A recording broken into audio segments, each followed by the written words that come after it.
Sir ఇప్పుడు తెలుగు రాష్ట్రాల్లోనే కాదు, ఇండియాలోనే ఒంగోలు జాతికి చెందిన ఎద్దులు, ఆవులు ఎంతో ప్రసిద్ధి చెందినవి కదా! కానీ ఇవి అంతరించిపోతున్నాయి. దానికి కారణం ఏమై ఉంటుందంటారు? దాని ప్రభావం ఎలా ఉండబోతుంది? మనకి మామూలుగా ఆవు అనగానే ఒంగోలు జాతి ఆవే గుర్తుకొస్తుంది. అలానే ఎద్దు కూడా ఒంగోలు ఎద్దు. మనం నంది, మహానంది అనేది ఆ శివుడి దగ్గరుండే నంది. ఇవన్నీ అంటే దాని మోపురం గాని, దాని బాడీ స్ట్రక్చర్ గాని ఇవన్నీ చూస్తే ఒక నందీశ్వరుడిలాగా ఉంటుంది ఒంగోలు ఎద్దు. ఆ! ఈ ఒంగోలు ఆవులు, ఎద్దులు మన భారతదేశంలో వ్యవసాయం అభివృద్ధి చెందటంలో వాటి పాత్ర చాలా ఉంది. కొన్ని లక్షల ఎద్దులు ఇన్ని కోట్ల ఎకరాల వ్యవసాయ భూమిని దున్ని, పంటలు పండించి, ఈ మనుషులు, మానవ అభివృద్ధిలో వాటి పాత్ర ఎంతో ఉంది.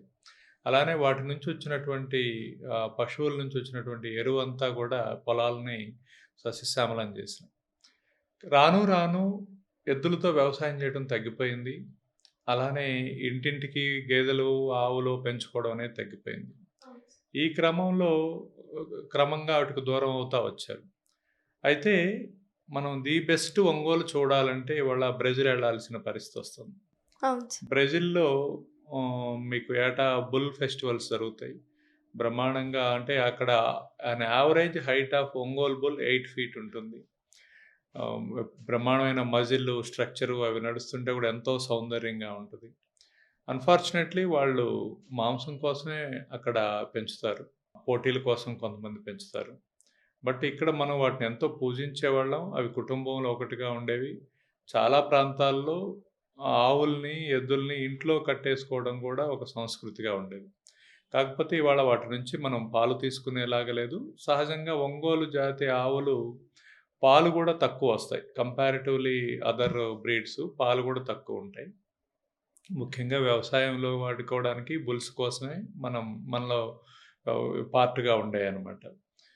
అయితే దీని ప్రభావం రాను రాను ఎలా ఉంటుందంటే, అది ఎంత సంబంధాలుండేయి ఎద్దులకి అంటే, మనం కొన్ని సినిమాల్లో చూసాము. ఇప్పటి తరం పాత సినిమాల్లో కొన్ని చూడొచ్చు. అండ్ మాలాంటి వాళ్ళకి అవగాహనుంది.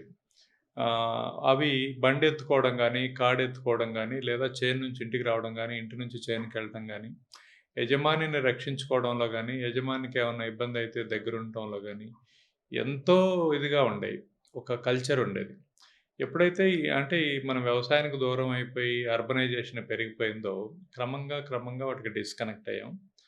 ఇది ఖచ్చితంగా అంటే ఒక లైఫ్ ఈజ్ ఎ సెలబ్రేషన్ అనే మోడ్‌లో నుంచి మనుషుల్ని దూరంగా పెట్టింది. మన గ్రోత్‌లో, మన వ్యవసాయంలో, మన పాడి పంటల్లో, మన భూమిలో అన్ని చోట్ల వాటి ముద్రలున్నాయి. కానీ భవిష్యత్తులో అవి కనపడవు. ఇప్పుడు ట్రాక్టర్‌లొచ్చి మెకనైజేషన్ అయిపోయిన తర్వాత అది ఉంటుంది కాబట్టి. ఇంకా చాలామంది ప్యాషనేట్ ఇండివిడ్యువల్స్ కొంతమంది దాన్ని ప్రొటెక్ట్ చేస్తున్నారు. అటువంటి వాటికి ప్రభుత్వం వైపు నుంచి కూడా కొంత ఏదైనా ఒక స్పెషల్ సపోర్ట్ చేయడం, మంచి బ్రీడ్స్ వాళ్ళకివ్వడం. అలానే మనం కూడా ప్రాపర్ సైంటిఫిక్ మెథడ్‌లో ఏదైతే బ్రెజిల్‌లో చేస్తున్నారో మిల్క్ కోసం గాని అట్లా, ఆ ప్రాపరు బ్రీడ్స్‌ని డెవలప్ చేసి పాలు బాగా వచ్చేలాగా చేస్తే, దాన్ని ఇవాళ చాలామంది పెంచుకోవడానికి సిద్ధంగా ఉన్నారు. అలానే ఆ బుల్స్ అవి గూడా సరదాగా ఫెస్టివల్స్ సెలబ్రేట్ జేసుకోవచ్చు మనం. ఆహ్, మేము నేను నేషనల్ కామధేను మిషన్‌లో బోర్డ్ మెంబర్‌గా ఉన్నాను. ఆ టైంలో కౌ టూరిజం అని పెడదాం అనుకున్నాం. మన దేశంలో ఉన్నన్ని వెరైటీ ఆఫ్ కౌస్ ప్రపంచంలో ఎక్కడా లేవు. అందుకని కౌ టూరిజం అని పెడితే ఇవి చూడడం కోసం అందరూ వస్తారు. పిల్లలు, ఇప్పటి పిల్లలు, ఈ తరం పిల్లలు నేర్చుకుంటారు.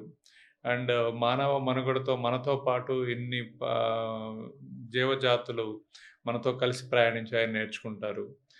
ఇవాళ డాగ్ షోలు పెడుతున్నాము, ఇంకేదో చేస్తున్నాము. దాని బదులు చక్కగా బుల్ షోస్ పెట్టుకుంటే ఆహ్, బ్రహ్మాండంగా ఉంటుంది. సో, చూద్దాం ఇది ప్రభుత్వం ఏమన్నా తీసుకుంటదేమో.